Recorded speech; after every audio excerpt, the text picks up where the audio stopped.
Good afternoon, everyone. Welcome to the reading room and our session across genres. I'm Rachna Singh, and today I will be in conversation with three multifaceted women writers who have been writing in and experimenting with different genres. So welcome to the reading room, Shiny, Bulbul, Ye. Ye is joining us virtually from Belgium. So let's get on with the conversation. Ladies and gentlemen of the audience, I promise you this is going to be a very interesting and engaging session where our writer panel will talk about the various aspects of writing in multiple genres and also read out from their books written in various genres. So without much ado, let's get the conversational ball rolling here. The literary space today, as we all know, is full of interesting possibilities with different, narrative forms, formats, genres, all of them merging, intersecting. But before we discuss these more complex nuances of writing, let's start with a very basic question, but one that I feel goes to the heart of the matter. And I would like all of you to respond to it. What draws you to writing in multiple genres? So, Shiny, please go first.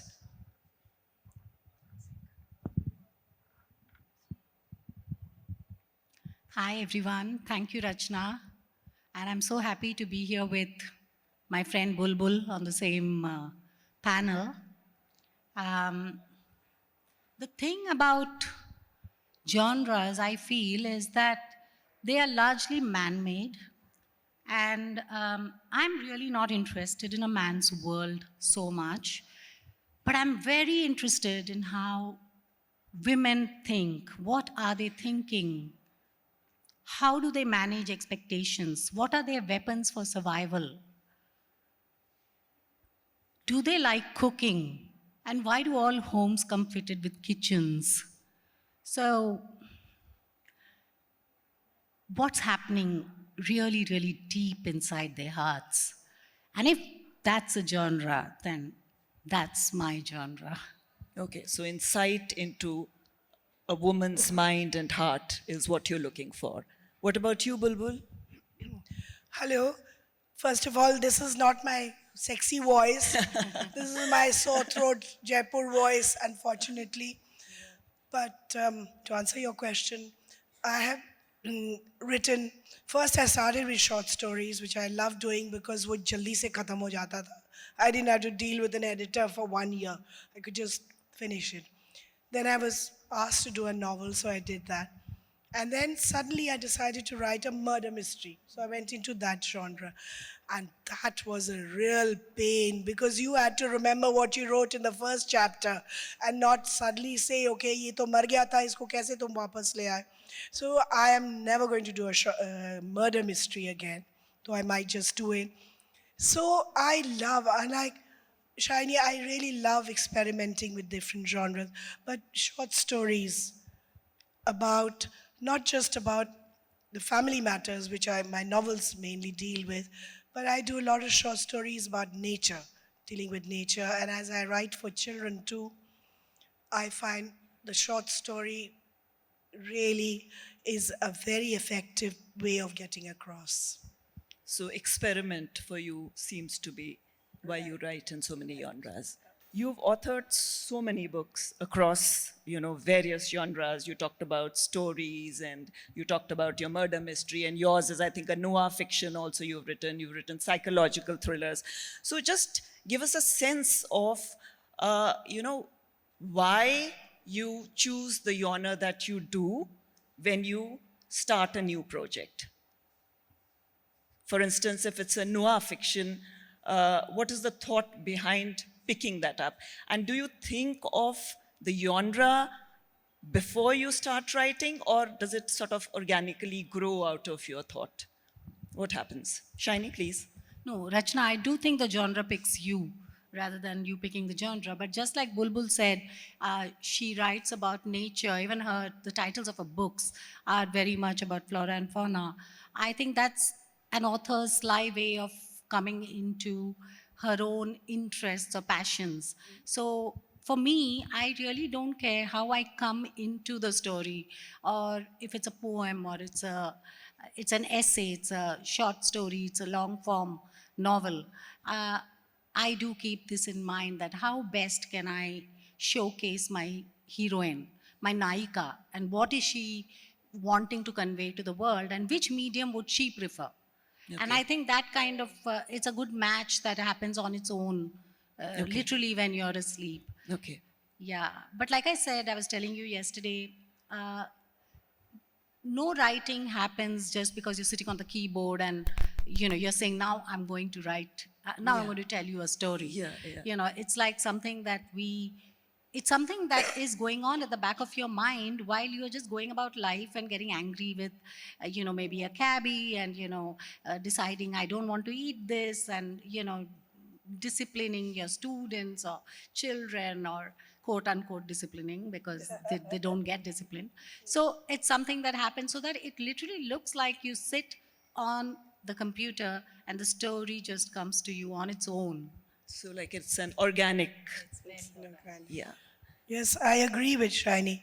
Like when you sit down to write, sometimes I think I'm just going to do a short story. But then the characters, you get so fascinated, you get so involved by your own characters. If you must have noticed it. Anybody who writes fiction here will notice. They stay in your head, they take over your life. And then you say, no, I will expand this. I'll make it into a novella.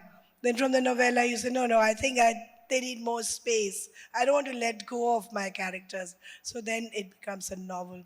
Of course, not everybody writes a suitable boy, which is like a, doorstop novel. But from short stories like the kernel, shall I say the kernel, the little seedling that you plant. And I think many classical writers started with, they write a short story and then eventually they turn it into a novel later on. And do you have a favorite genre? Shiny. I really do feel that every story comes with its own word count. Editors can tell you, a reader can tell you, your mom can tell you, beta isko aur lamba kar dete. For a long time, I think my mom was like, when are you going to write a real book? Because I was writing short stories. Yeah, so she felt like a novel would be good for me, for her to tell her friends, my daughter's a writer. But yeah, I do believe that every story has its own word count, and nobody can really make you trim it or lengthen it, because that's not how the story will work. What about you, Yeah, Bulbul? Do you have so a favorite right. genre? The reason I gave up writing short stories, my first book was a collection of short stories about the traveling women travelers in my family. I'm Bengali, and Bengalis travel all the time. They put on their sneakers before sneakers became fashionable, and they went all over.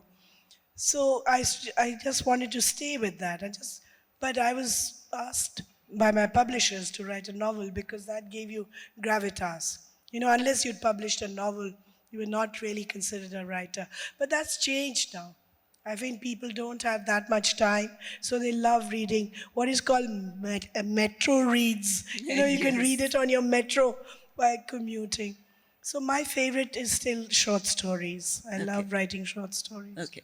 So I think maybe we should get our panel to read out something, perhaps from a book that is your favorite, or maybe a genre that is your favorite. Shiny, would you like to read something for us? Yeah. So this is a story that I wrote for a collection I put together for Penguin called Boo, which was supposedly scary stories. And I wrote about Eve, who is the world's first ghostess. Okay. I hope I won't forget the story, because then I'll have to refer to my notes. Once upon a time, there was no time, no once. Just he and me, a good man, a bad woman, naked and curious, just dying to know.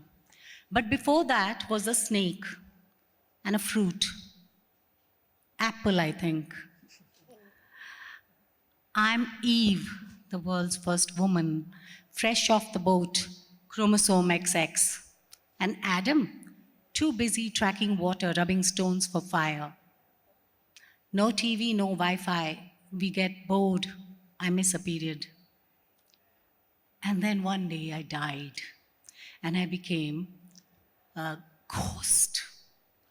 The world's first ghost, the world's first female ghost. Breasts, smoke rings, uterus, water vapor. I was just hanging around when I saw a man bash a woman up with her own baby.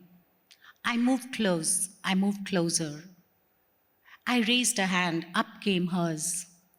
I breathed in, she breathed out. Me, she, we hit him hard.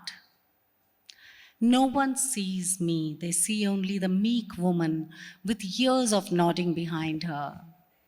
On moonless nights, I paced words on girl tongues, fighting words. But enough about me, we ghosts have work to do. You there, open your gob, let me coat your sweet little tongue with dissent. Come, my beautiful descendant, we have a no to say. Thank you. That was wonderful. That was wonderful. And interestingly, Shiny, in Eden Abandoned, you are starting from chapter 13 and then you go to ground zeros. So why did you use that narrative? I'm really curious to know. Yeah, because I felt like I told the story backward. Yeah. You know, you have this woman who is, so Lilith or Eden Abandoned is about Adam's first wife. Adam met Eve actually much later. God created Adam and Lilith from the same elements of nature. So they were kind of created equally, and they had issues, which is why after she left him, he got another wife who was made from his own body and therefore would obey him and would be subservient to him. So the story of Lilith is, I don't want to go into the religion part of it. Is it Jewish? Is it Christian? Because I think all strong, powerful women of yesterday, they really didn't have a say. They were kind of rubbed out or delete, control, alt, delete. Some man would have pressed that button for them at some point. Yeah, so in Lilith's story, Lilith is celebrated a lot as a feminist icon, as somebody who stands for freedom, for liberation, for the modern day feminism itself. And interestingly, she is the patron demoness of SIDS, sudden infant death syndrome. Like all bad women of mythology, she is a seductress. She's very sexy. She has Bulbul's voice 24/7, and she eats little babies. She finds them tasty. Yeah. Naani aisa karti. So, Bulbul, what are you going to read for us? I'm going to read something. Oh, have you come on? I'll try and read. I'll see what my voice, sexy voice, allows me to read. Sounds good, huh? This is a book I wrote some time ago, and then I saw during COVID, 2.5 years, people would ring me up all the time asking me where to find this book because they were locked up in their houses and they were looking out. They were looking at their gardens and looking at their trees, and whenever they could go for a little walk or whatever, they were suddenly, and they were together with their family, and their children were asking them questions, and the parents realized that they had never had time to look before. So then my publishers reissued this book, and I put a little chapter about COVID. So I'll just read you from, it's a book, it's a nature rambler on Delhi. It's basically about Delhi's flora. The Kachnar is an elegant tree and was a great favorite of miniature painters. It can be seen forming the background to many Kangra miniature paintings. When the tree is in flower, it looks so beautiful that the Sanskrit name for it is Vanaraja, the king of the forest. The flowers of the Kachnar are orchid-like and have 5 long curved petals. Each petal has a fine pattern of veins which make it look translucent in the sunlight. It's part of the Bauhinia family. The flowers of various kinds of Bauhinia range from pure white to crimson pink, and the most beautiful tree are seen on the lower foothills of the Himalayas, where the trees grow much taller than in Delhi. You will see the flower bedecked tree sparkling on the hillside like a huge bouquet of orchids. They have a faint lavender like scent, which does not last long and floats away in the breeze like a faint memory. The leaves of the Kachnar are shaped like two kidneys joined together, and because of its twin formation, the tree got its name Bauhinia, in honor of the famous 16th century twin botanist Caspar and Jan Bauhin. I don't know if the famous twins ever tasted the pickle made with the green buds of Kachnar, but it's very popular in North Indian homes. A curry is made with the tender flowers and buds, and you can see the buds being sold in heaps in vegetable markets, though I always hesitate to buy them. Think of any flowers you're eating with each mouthful. Thank you, thank you. That was wonderful. Now to the next aspect of, writing in multiple genres. Obviously, different genres have different literary conventions, formats, and storytelling techniques. So how do you approach this, switch from one genre to another? Are I there... think you cannot hear me. Yes. I think you cannot hear me. Now I can, now we can. Wonderful. Aha, that would be really nice. Yes, wonderful to have you back on, Gail. Wonderful. I'm I'm sorry I came in a bit late in the conversation. No, I'm so relieved. So tell us, what draws you to writing in multiple genres? I think I am just fascinated by all the different ways in which stories can be told. And somehow I also have the feeling that every story only has one form that really fits the story.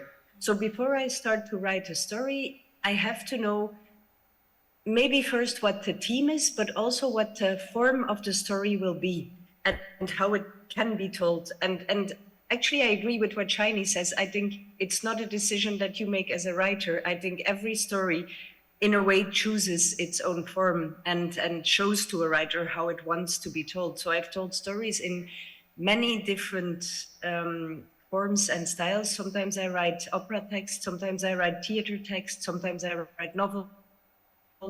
I've written a children's book, and my next book will actually be a collection of short stories. Also because I think there is so many ideas still going around that if I have to turn each idea into a full novel, I will never make it. So I'm rather happy that with these short stories, I can catch 10 stories in one book. Okay, great. So you also write novels, but you're also a screenwriter and a librettist and a journalist. You also write in different subgenres of novels, I remember when we were talking the other day, you told me that you started with a travel story, and your latest novel, Trophy, belongs to the colonial hunting genre, I think you said. So tell us a little more about these various genres that you have sort of embraced in your writing, in your novel writing. I always try to find a way of storytelling that fits the particular story that I am writing. For example, in my first book, which is a book in which music played a rather large role, I started from a piece of music and I made an analysis of the musical piece. And then I tried to tell the story using this musical structure because I wanted to find out if it was possible to tell a story like music is told, which means that there is much more repetition, that themes come back, that motives come back, that several voices tell parts of the story, and that it sort of changes the way that the novel is built. With Trophy, because it is a novel about a man who goes hunting in Africa, I wanted to write a critique on the way that we are in these post-colonial times still dealing with Africa. And I found it very nice to use an old colonial way of storytelling to do this, because that's in a way very ironic to use precisely a colonial form to criticize colonialism. So I always look for a link between the subject of the story and the form or the shape of storytelling in which the story is written. Okay, great. So would you like to read something out from your book, maybe Trophy, or I whatever else you would like to? I can read you a small part from the beginning of Trophy. Wonderful. Please go ahead. Like a bird of prey, the plane swoops from the pitch black sky, pulls back, seems to hang there for a moment, motionless, and then begins a wide circling movement, as if it's hesitating between two potential victims and hasn't yet decided which it will pounce on. Ribbons of light take shape in the depths below, snipping the darkness into strips, with smaller lights moving over them like ants, scurrying towards each other, swarming together, clustering, then fanning out again. Beyond the specks of light, the land is dark, a gaping black hole, too dark even to see if it's flat or undulating. Recognizable patterns only emerge later, when the plane stops hesitating and drops further. Ridges surge up, valleys subside, water separates itself from land. There's not much time for watching. Now that the bird has chosen its prey, it dives swiftly down. Buildings can still be seen for a short time, trucks and cars. Then the landing gear hits the ground. David breathes again, but with no sense of relief. Instead, a feeling of heaviness instantly overwhelms him, as if the earth in this new land has a stronger pull on him and its air is harder to breathe. He has looked forward to this for years, day after day, and has dreamed about it for many nights. But now he's actually here, and he feels no joy or triumph, not even satisfaction.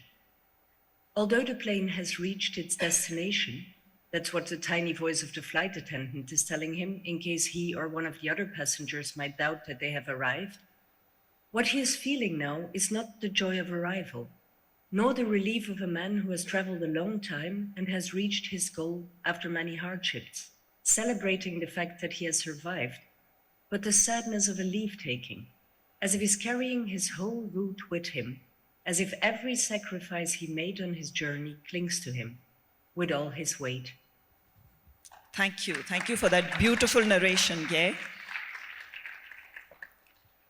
Now, like I was saying, different genres have different literary conventions, formats, storytelling techniques. So how do you approach the switch from one genre to another? I mean, are there certain challenges, or perhaps there are some advantages that you might have discovered? So if you could all throw light on that. And please feel free to read from your book wherever you want to substantiate a point that you're making. I'm not able to read. She reads so beautifully without the text. Yeah. So, Shaini, go ahead, please. Yeah, I think it is short story.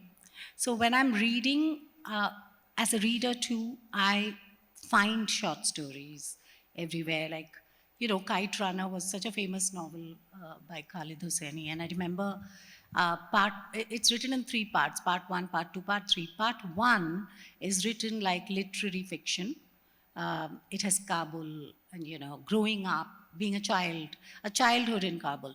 Part 2 is written very modern American prose. It's about yeah. It's about Existentialism. And part 3 is like your average whodunit, finding someone smuggling. I shouldn't give away the ending. There are many P.D. James novels where, in the end, the author adds a postscript. And that postscript is very psychological. It will be whatever caused the murderer to murder, whatever caused the victim to be a victim, is sometimes boiled down to grief or love or envy or something. And there's like an epilogue by the writer, which reads like a beautiful short story, standalone short story of its own. So yeah, so I feel I am, for some reason, programmed to see short stories in even when people talk. You'll find that they have a middle, a beginning, and an ending, and sometimes they start with the ending. Like my mother's jokes always end with start with the punchline with her laughing uproariously, and then she tells you the whole joke and the context of the joke and the end. So the way we talk in our dialogues, in our texting, in our letters, in our writing, I think for me, short story is what I pick out of the whole experience. So yeah, so when I write to, I think I gravitate towards short stories, and my so-called novels are actually novellas, which are a big tug of war first between me and my agent, who says, no, this is not a short story. You just need. I tell her this is like a long short story. Let's cut it into half. And she says, let's not do that. Let's just add things to it.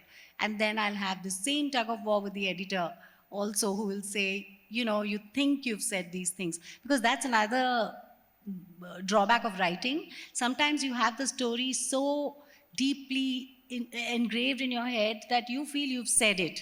You feel in the dialogues, you've said all this, and well, you haven't. So a good editor will always pick that out to you and come back to you.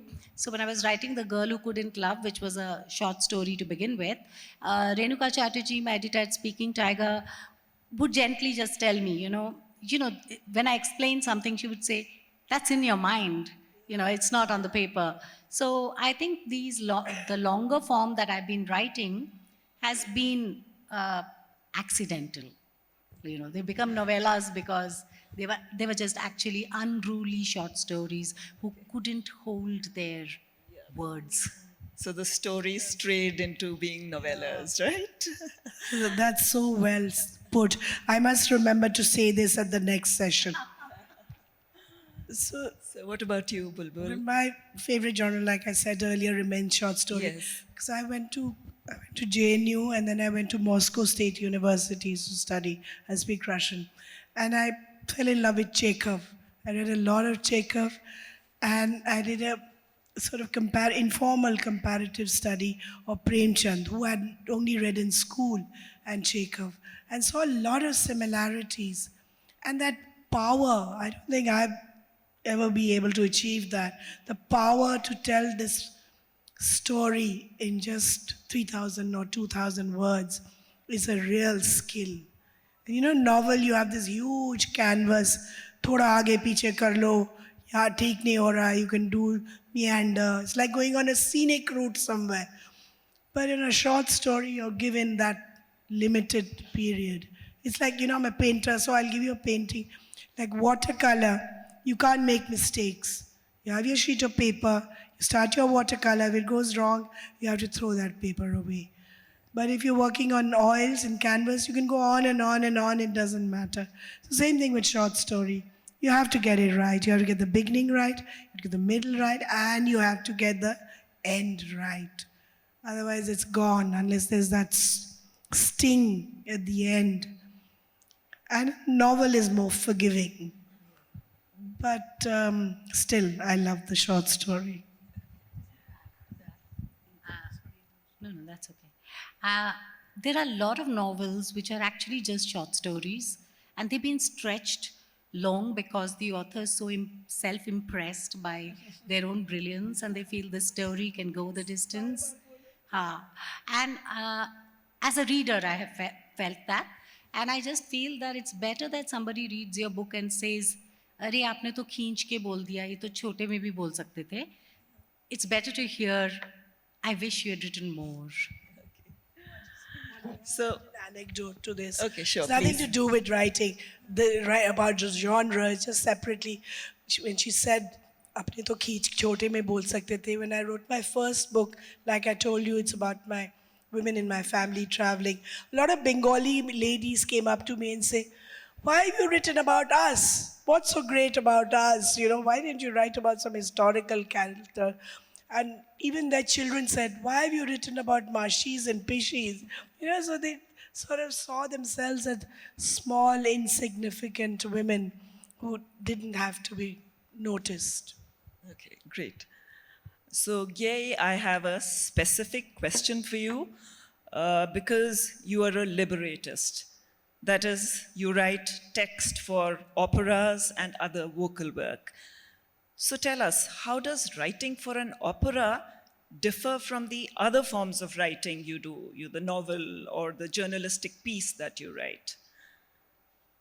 I think the biggest difference is you do not write alone. You actually co-create a story with three people because there is you, and there is, of course, the composer of the music, and there is also the stage director who will tell the story on stage.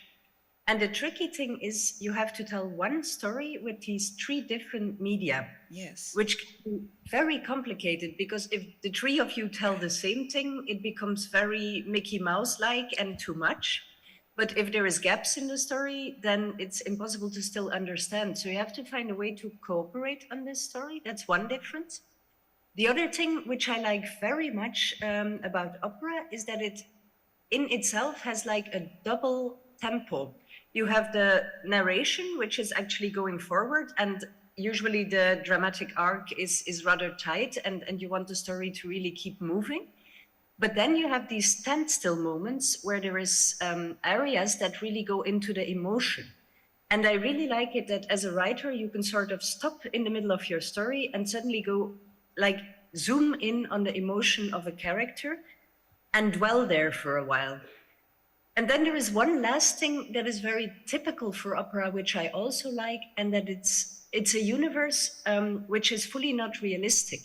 Because if you have to believe that people who are dying can still sing for 2 hours, then you already sort of accepted that you're not in reality. Which means that you can do things which in normal novels are not so easy to make an audience believe them. And therefore, I love the universe of opera. Great. So, You should come and see some Hindi movies. yeah, Precisely. exactly. I think they are rather linked Yeah, in I a way. mentioned to Gay the other day, the lyrics in our Hindi films are a little similar to what you do when you write operas, right?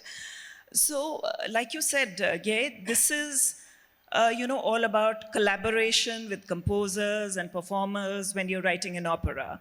So, this is very different from the more solitary nature of writing a novel or even a journalistic piece. So, how do you prepare yourself for that switch, from writing an opera and writing a novel?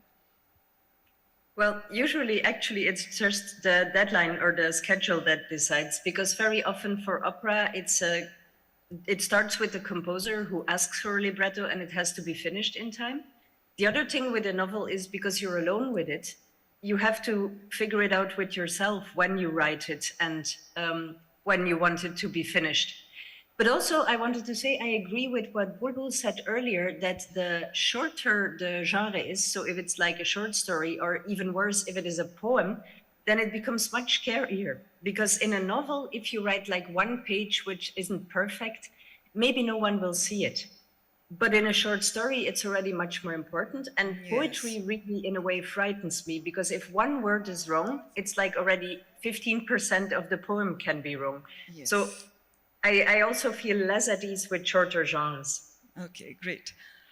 So I had a lot of questions to ask all three of you, but I think we are running out of time. So I'll hop, skip, and jump to one question that I would like all of you to respond to. Have you ever encountered resistance or challenges from readers or publishers when crossing genres? Because normally you are put in a box by the publishers or the literary agents, the readers, that this is a women-centric novelist, or this writer writes noir fiction or writes biographies. So how do you push back against this kind of, categorization? So Shiny, yeah. I can only compare it to, again, like the way I have always tried to write about women, especially because we are told that at 40 we disappear. We are not seen after 40. So when we are young and you enter a lift, then even if there's a postman standing with you or the neighborhood uncle, they all just stare at you. There's no word spoken, but they just stare at you. But once you cross 40, apparently you enter the lift and nobody can see you. I mean, it's like this invisibility cloak. So I'll just read one line from one of my stories too, Sure, please. if we have time. She had often heard people say FO, but never really seen someone actually fuck off. So undocumented and little known, this act of fucking off. Now told to FO, she went with intuition and gut feeling to go with the flow of FO. Thanks. Okay, Bulbul, what about you? Because my first book was a travel. You'll need to take the mic. Huh? I'm getting so excited about talking to you guys, forgotten the mic. So, my first book, as I told you, was a travel writing. So then they said, okay, do another travel writing. But I'm actually quite dyslexic and my attention span is very limited. So I'd already lost interest in the travel writing. I said, no, I'll do food stories. So I wrote a book about, it's called Anger of Aubergines, which is still in print actually. And it's been translated to many languages. So then everybody said, okay, she's a food writer. Get her to write more food stories. So I did 2 more books on food. Then I decided no more food. So I will do a novel. I did novel. So I kept jumping. I'm a bit disloyal to a genre, shall I say. But now I've returned to my first love, which is short story. What about you, Gay? Any trouble with publishers? Yes, I think people always expect you to stick to what you have been doing Yes. before, especially if it worked well, because they then think that the audience will follow. But I like to challenge myself by changing genre every book that I write. So if I write a novel, then I want to do a children's book next because I want to swap this expectation and I also want to keep myself fresh. I want to avoid that I start like repeating a trick of which I know that it works. And luckily, I found a publisher who accepts that I am very difficult to put in a box and that sees it as maybe as a richness and not as a problem. But very often people want to like put you in a certain box. That's absolutely true. Yes, that's right. So I think we've touched the limits of the time available to Rachna, us. can I ask you? There's like a few minutes. We'll I need can to go back to the audience for questions some other time. Okay, so thank you so much, Bulbul, Shiny, and Gay, for making this session so enlightening, so informative and engaging, soul nourishing, I would say. And now it is the turn of the audience. We are open for questions. Please, could you get the mic? All right. Yes, hello. I wanted to know, like you'd mentioned that when you're writing a short story, sometimes you're told to make it into a novel or a novella. So how do you come up with content which sort of serves as fillers to give it that length? So would you like to respond, Shiny? Bulbul, both of you? Shani. Yeah, so when I wrote a long short story, which was eventually a novella, it wasn't about fillers. Because if you're going to put fillers or synthetic stuff which is not related to your story, it wouldn't be authentic. So if for the writer it's not an authentic feeling to write, then for the reader it won't be an authentic vibe to read. So for me, it's more like, what have you missed out? What is it that you've left unsaid because you want kind of the reader to meet you halfway?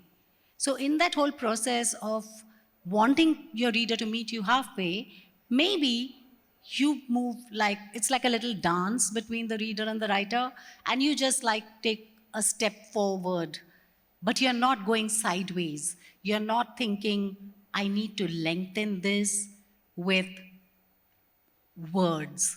You need to lengthen it with a meaning which is contextual to your story. Yeah, I agree with Shani. Because if you know where the short story is ending, it asks for its ending itself. When you're writing a short story, you'll see it approaching like a car, self-driven car. It just, it's the end. And if you want to stretch it out, it becomes very boring for you as a writer. So you can imagine how boring it will be for the reader. So this filling out, I don't think works.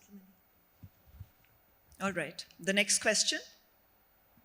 So this question has just been answered partly as a response to the last question. I wanted to ask you, it comes from your Bulbul thesis on Premchand, Munshi and Chekhov, and you found quite a few similarities in their style. But on the contrary, when I read Premchand, Munshi and Chekhov, I find one very contrasting, there's an observation that most of the Indian writers, just like Premchand Munshi was the one who I think started this modern literature movement in short stories and in novels. There's this element of unsaid, which is not part of the storytelling which we have in India. Everything is everything is told. It's again that cliched show, not tell.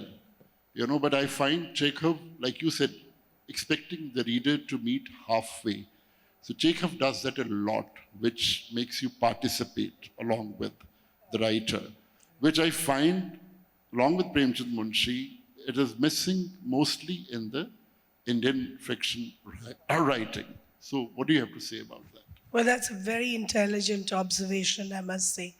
But what I find similar in their thing was their treatment of the common man, the common situation, the everyday situation. And that's what Chekhov wrote about. He had innate sympathy for just a person just walking on the road. He'd write about him. And so did Premchand. That was the similarity I was talking about. But I find your observation very interesting. Okay, the next question, please. Yeah. Hello, everyone. Thank you for the conversation. I have two short questions. One to Gay. I can see that there is a piano behind you, and my question, I guess you are a pianist also, yeah? So no, but I wanted to ask you: is it easy to compose music or write a short story? Are there any similarities? And one more question to Bulbul, because I absolutely love Chekhov, and I wonder what is your favorite story and how actual is Chekhov today? Okay, Gay, can you go first? As for the piano, it's I'm still not able to play music and not even really able to read music, but we use it very often when I work with composers to give me an idea of the music of an opera as it is evolving, so that I can adapt the way that I write to the music. Because at the moment that you write text, the music does not yet exist, which is always a tricky thing. The other thing is there a similarity to writing music and to writing stories or short stories? I'm certain there is, and it's what we try to find out, like how is this architecture of music being built, and how is the architecture of the story being built? And if we work together, it's like you try to construct one house out of these two different art forms. But I think it also largely influences my writing, because the way that music can be constructed or can take shape is sort of a kind of writing that fills the way that I write novels. And it's also because I very often write for television or for film. Also, the screenwriting invades my writing, and sometimes it's very visual, sometimes it's very filmic. So I like to think about how all these different ways of telling stories function. Bulbul. So your question was about Chekhov, yeah? I think he's very relevant in the Indian context, even today. And there's one story of him I was just trying to remember about these two old friends meeting. It's called Tolsti Tonki. They meet on the railway station. And they're childhood friends, and they love each other, and they meet with such joy. He introduces his family, and suddenly, I'll keep it very short, he realizes that this man is coming to this town to take over as his boss. And his whole body, I mean, the way beautifully shaped, it's been put in these 4 lines, that his whole body crumbles, and he becomes subservient. And that's such an, I would say a village, you can see that happening in India. वो बड़ा आदमी आ गया है, and he crumples and he starts bowing, and his whole friendship is gone. So Chekhov fits in the India context very well. I'm sorry to say, but he does. So any more questions? Yes. Yes, please. Have you ever come across a situation when you're writing a novel that after some time the characters are totally out of control and you don't have any idea what they're doing? That sounds like my life. I think when you start writing the novel, you have these characters and you kind of tell them what to do. You have something set out for them. And after some time, the story tells you what is to be done. And the characters tell you what they want to do. And they really do completely take over. And it's always like a battle because you're like, no, no, no, that's just too much. You can't wear a red sweater, maybe white. And they're like, no, today I'm going to wear red. So you just have to go with that. And it's funny, may I add one thing very quickly, that how your readers react. You know, readers get very aggressive about your characters. I wrote this story about this, she was a poor relative in a family, and finally she gets a marriage proposal, and she refuses. She doesn't want to leave the family. So I was in Ambala, I was bird watching. I'm a bird watcher, I go all over the place. And this lady came up to me, she was introduced to me. She said, "Aapne Bala ko shaadi kyun nahi karni di? You know, why didn't you let Bala get married?" And she walked off. Would you like to add to that, Gay? Any comment from No. you on that? I agree that it's always a balance between characters taking their freedom, which can be very good because it can feed your story. Very often they know better than you where they want to go. But you also have to sort of limit them when they want to go fully astray. I agree with what Shiny said. At a certain point, you have to just tell them, I'm sorry, I am the writer, and that is too far. Yeah. So thank you for being such a great audience, and applause for our panel here, Shiny, Bulbul, Gay, who joined us virtually.